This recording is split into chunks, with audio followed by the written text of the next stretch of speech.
సువిశాల భారతదేశానికి శిరస్సు వంటి రాష్ట్రం, చూడముచ్చటైన ప్రకృతి అందాలతో అలరారే సుందర ప్రదేశం. అయితే కుళ్ళు కుతంత్రాల పాకిస్తాన్తో సరిహద్దును పంచుకుంటున్న పాపమో మరే కారణమో గాని జమ్మూ కాశ్మీర్లో ఎప్పుడూ అశాంతి. పాక్ కండతో దాడులు చేసే ఉగ్రవాదుల చర్యతో తరచూ అలజడే. అయితే ఇటీవల కాలంలో ఉగ్రవాద చర్యలు కాస్త తగ్గి పరిస్థితులు గాడిలో పడుతున్నాయని భావిస్తుండగా మళ్లీ కలకలం. అనంతనాగ్ జిల్లాలో జరిగిన ఎన్కౌంటర్లో కల్నల్, మేజర్ స్థాయి అధికారులు సహా 3 భద్రతా సిబ్బంది ప్రాణాలు కోల్పోవలసిన పరిస్థితి. మరి అంతలోనే పరిస్థితులు ఎందుకు మారాయి? జమ్మూ కాశ్మీర్లో ఉగ్రవాదులు మళ్లీ క్రియాశీలం అయ్యారనడానికి ఇది సంకేతమా? భారత్ ఏ మేరకు అప్రమత్తం కావాల్సి ఉంది?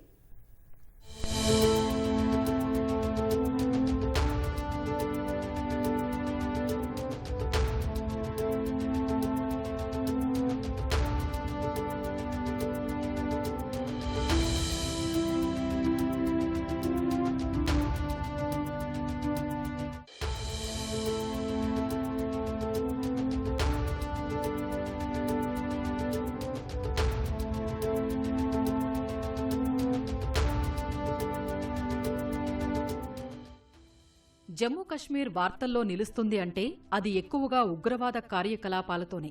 సరిహద్దుల గుండా చొరబాట్లు, పౌరులు, సైన్యంపై దాడులు, కాల్పులు, పేలుళ్లు, రాళ్ల దాడులు, ఇలా ఉగ్రవాదులు జరిపే ఏదో ఒక హింసాత్మక ఘటనతో జమ్మూ కశ్మీర్ పేరు తరచూ వినిపించేది. అలా వినిపించటం ఇటీవల కాలంలో కాస్త తగ్గినా మళ్లీ ఒక్కసారిగా అలజడి. బుధవారం జమ్మూ కశ్మీర్లోని అనంతనాగ్ జిల్లాలో ముష్కరులతో జరిగిన ఎన్కౌంటర్లో 3 భద్రతాధికారులు అమరులయ్యారు. కోకర్నాగ్ ప్రాంతంలోని దట్టమైన అటవీ ప్రాంతంలో ఉగ్రవాదులు దాగి ఉన్నారనే సమాచారంతో ఈ నెల 12న రాత్రి భద్రతా దళాలు ప్రత్యేక ఆపరేషన్ చేపట్టాయి. ఆ సమయంలో ఉగ్రమూకలు దాడులకు తెగబడడంతో భద్రతా దళాలు కూడా ఎదురుదాడికి దిగాయి. ఈ ఘటనలో రాష్ట్రీయ రైఫిల్స్ యూనిట్కు చెందిన కమాండింగ్ అధికారి మన్ప్రీత్ సింగ్, ఆర్మీ మేజర్ మనోజ్ ఆశిష్ డోన్చక్, జమ్మూ కశ్మీర్కు పోలీసు విభాగానికి చెందిన డీఎస్పీ స్థాయి అధికారి హుమయూన్ ముజాహిల్ భట్ అమరులయ్యారు.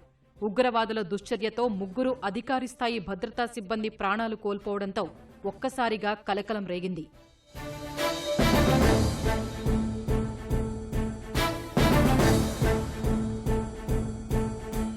కోకర్నాగ్ ఎక్కడైతే ఈ ఉదంతం జరిగిందో, కోకర్నాగ్ అగైన్ ఈజ్ అ పాయింట్. అక్కడ నుంచి అన్ని హైట్స్ మొదలవుతాయి. సో ఏవైతే హైట్స్ ఉన్నాయో 3000 మీటర్లు, 4000 మీటర్ల హైట్స్ ఉన్నాయో అండ్ దట్టంగా ఉన్న అడవులు ఉన్నాయో అక్కడ ఇప్పుడు కొన్ని స్థావరాలు ఈ మిలిటెంట్స్ ఏర్పరచుకున్నారు. మొన్న జరిగిన ఉదంతం అలాంటి ఒక స్థావరం గురించి వాళ్ళకి ఇన్ఫర్మేషన్ దొరికింది. కానీ ఎంత కఠినమైన ఆ ప్రదేశం అంటే ఆ స్థావరం ఉన్నది. 3 దిక్కుల నుంచి ఇండియన్ ఆర్మీ దాన్ని ఎన్సర్కిల్ చేశాక కూడా రోప్స్ అంటే మౌంటైన్ గేర్ తీసుకొని ఆ స్థావరం పైన దాడి చేయాల్సి వచ్చింది. అండ్ ఆ ఉదంతంలో వాళ్ళు స్పాట్ అయ్యి అంబుష్కి గురయ్యారు. వాస్తవానికి గత ఏడాది వరకు కూడా జమ్మూ కశ్మీర్లో ఉగ్రవాద దాడులు చెప్పుకోదగ్గ స్థాయిలోనే జరిగాయి. కశ్మీరీ పండిట్లు జమ్మూ కశ్మీరేతరుల్ని లక్ష్యంగా చేసుకుని ఉగ్రవాదులు దాడులకు తెగబడేవారు. అయితే భద్రతా దళాలు ఉక్కుపాదం మోపడంతో ఉగ్రవాద చర్యలు గత ఏడాది కాలంలో కాస్త తగ్గుముఖం పట్టాయి. జమ్మూ కశ్మీర్లో ఉగ్రవాదానికి ప్రోత్సాహం అందించే పాకిస్తాన్ తమ కష్టాలతోనే సతమతమవుతూ ఉండటం కూడా దీనికి మరో కారణం. తీవ్రమైన ఆర్థిక, రాజకీయ సంక్షోభంతో కొట్టుమిట్టాడుతున్న పాకిస్తాన్ సొంత ఇంటిని చక్కదిద్దుకోవడంలోనే సతమతమవుతూ ఉండడంతో జమ్మూ కశ్మీర్లోకి ఉగ్రవాదాన్ని ఎగదోసే చర్యలపై అంతగా దృష్టి సారించలేదు. పాక్ నుంచి జమ్మూ కశ్మీర్లోకి ముష్కరుల చొరబాట్లు, ఇప్పటికే అక్కడ ఉన్న ఉగ్రవాదులకు ఆర్థిక, ఆయుధ సాయం తగ్గిపోవడంతో వారు కాస్త స్తబ్దుగా ఉన్నారు. అందుకే ఇటీవల కాలంలో చెదురుమదురు ఉగ్రదాడులు మినహా జమ్మూ కశ్మీర్ కాసింత ప్రశాంతంగానే ఉంది. ఎప్పుడైతే ఆర్టికల్ 317 రద్దు చేసి అక్కడ కేంద్రపాలిత ప్రాంతంగా ప్రకటించి దాన్ని నిలువుగా చీల్చి అడ్మినిస్ట్రేటివ్ కన్వీనియన్స్ కోసం అక్కడ లెఫ్టినెంట్ గవర్నర్స్ అనేటువంటిది ఏర్పాటు చేసి అక్కడ తీవ్రవాదాన్ని పూర్తిగా కంట్రోల్ చేయడం అనేటువంటిది జరిగింది.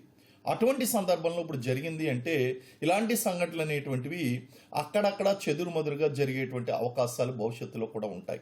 అయితే ఎలక్షన్స్ సమీపిస్తున్నటువంటి ఈ తరుణంలో మనకి దానికి అంటే ఈ ఎలక్షన్స్ని డిస్టర్బ్ చేయడం కోసం ఏమన్నా చర్యలు తీవ్రవాదులు చేస్తున్నారా అంటే ఖచ్చితంగా ఆ ఆలోచన అనేటువంటిది వాళ్ళకి లేకుండా పోదు. ఖచ్చితంగా they will try to draw the attention of the entire nation by exposing themself to various terrorist activities, by killing certain important people. ఇవన్నీ కూడా జరగడం అనేటువంటి చాలా సర్వసాధారణం. ఇలాంటి చెదురుమదురు సంఘటనలు జరిగినప్పుడు మనం మొత్తం పరిస్థితి అదుపు తప్పింది అని మనం భావించవలసినటువంటి అవసరం లేదు.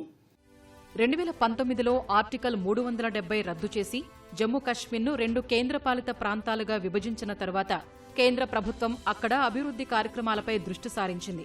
యువత ఉగ్రవాదం వైపునకు మళ్లకుండా ఉపాధి కల్పన చర్యలు చేపట్టింది. అయితే అవి పూర్తి స్థాయిలో అమలు కాకున్నా ఎంతో కొంత పురోగతి మాత్రం జరిగింది. గతంతో పోలిస్తే ఇటీవల కాలంలో ఉగ్రవాద కార్యకలాపాలు కాస్త తగ్గడానికి ఇది కూడా ఒక కారణం. ఆర్టికల్ 370 రద్దును సవాలు చేస్తూ దాఖలైన పిటిషన్లపై విచారణ నేపథ్యంలో ఇటీవల కేంద్రం సుప్రీంకోర్టులో పలు అఫిడవిట్లు సమర్పించింది. వాటిలోని లెక్కల ప్రకారం జమ్మూ కశ్మీర్లో శాంతికి విఘాతం కలిగించే కార్యక్రమాలు 97.20%, ఉగ్రవాద చర్యలు 42.5% తగ్గాయి. 2018లో రాళ్లు విసిరిన ఘటనలు 1767 జరగ్గా అవి ఇప్పుడు 0కు పడిపోయాయి.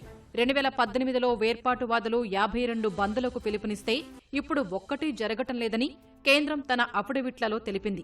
ఆర్టికల్ 370 రద్దు తర్వాత ఆ రాష్ట్రంలోకి భారీ స్థాయిలో పెట్టుబడులు వచ్చాయని, పర్యాటకం, శాంతి మెరుగుపడ్డాయని వెల్లడించింది.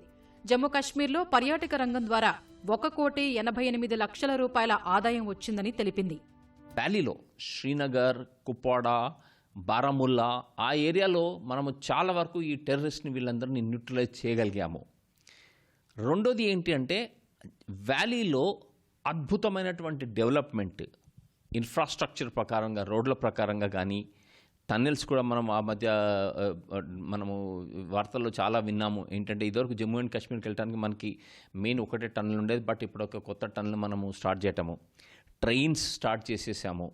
అక్కడ ఇన్వెస్ట్మెంట్స్, ఇండస్ట్రియలిస్ట్ చాలామంది ఇన్వెస్ట్మెంట్ చేస్తున్నారు. చాలామంది పండిట్స్ని ఎవరైతే ఉన్నారో వాళ్ళని రీపేట్రియేట్ చేయడం జరిగిందనమాట.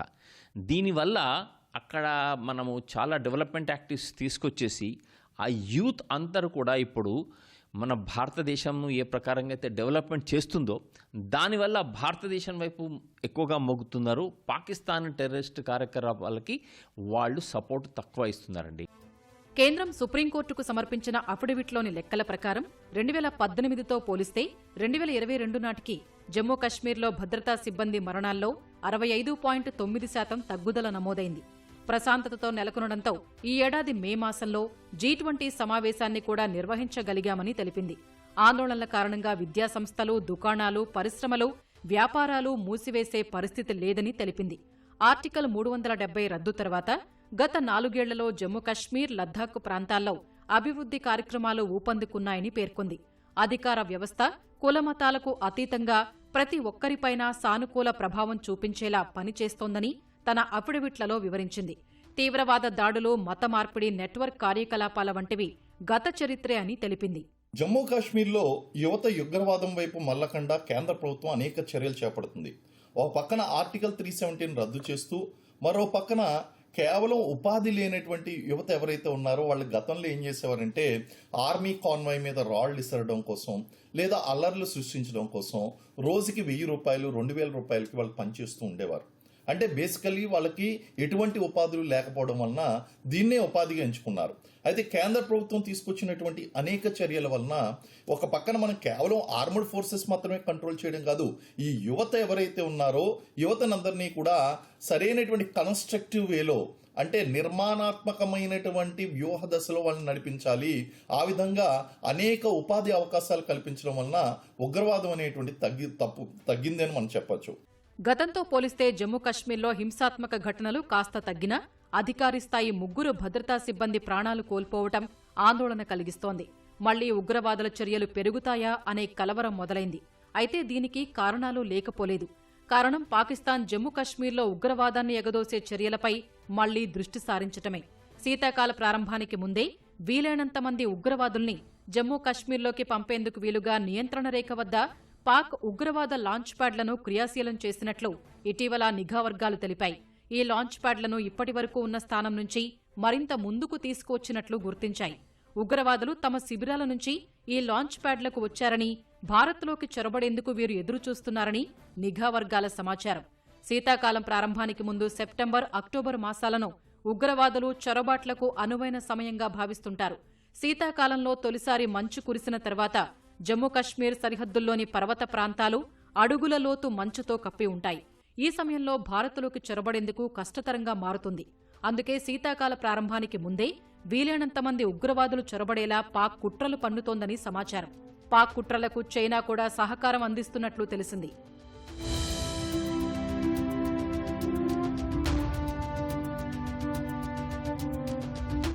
జమ్మూ కశ్మీర్లో పరిస్థితులు కుదుటపడుతున్నట్లు కనిపిస్తున్న వేళ ఎన్కౌంటర్లో 3 అధికారి స్థాయి భద్రతా సిబ్బంది ప్రాణాలు కోల్పోవటం భారత్ మరింత అప్రమత్తం కావాల్సిన అవసరాన్ని చాటి చెబుతోంది.